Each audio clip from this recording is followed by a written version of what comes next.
Well, they say there's no love quite like unrequited love.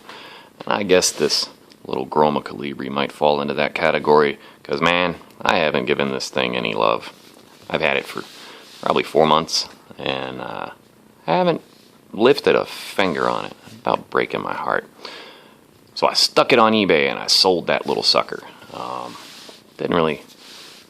didn't make any money off of it. In fact, I think I might have even sold it for a little bit less than I bought it for. But whatever. One of the most gorgeous machines I've ever had by design. This particular one's in a little bit rough shape, but not too bad. You know, I'm sure in the hands of the right repair person who was dedicated enough to the design that they can bring it back to life. Looks like the backspace on it's stuck, and the comma key doesn't work either.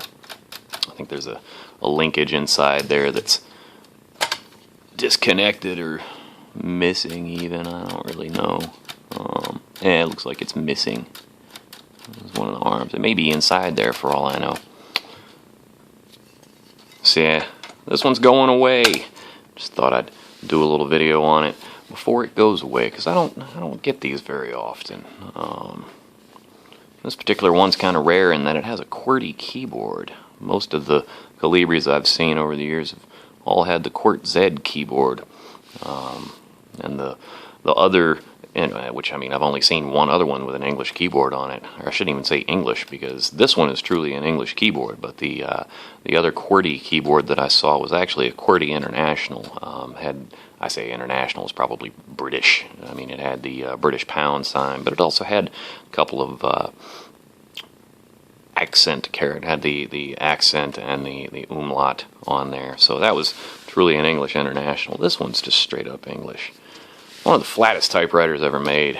I mean, look at this thing. It's just retardedly flat. You know, by comparison, the Gaussian Tippa I think sits about a good half-inch taller than that, and you know, the letter of 32 sits like this. You know, it's easily a good inch thicker than this thing. They type incredibly well. It's got an amazing little levered system. I don't know if you can see that or not. Let's get a little extra light in here. And see how those gears, it's almost cantilevered. So these key tops, which have a remarkably short run, you know, because I mean, tiny machine, they stay perfectly level all the way through the stroke, parallel to the table, which is just amazing. It's one of the smoothest machines I've ever typed on.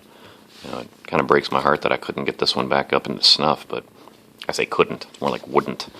But, you know, if a machine sits around my desk for too long, starts to bother me, gotta get it out of here. Anyway, Groma Kolibri, kinda cool.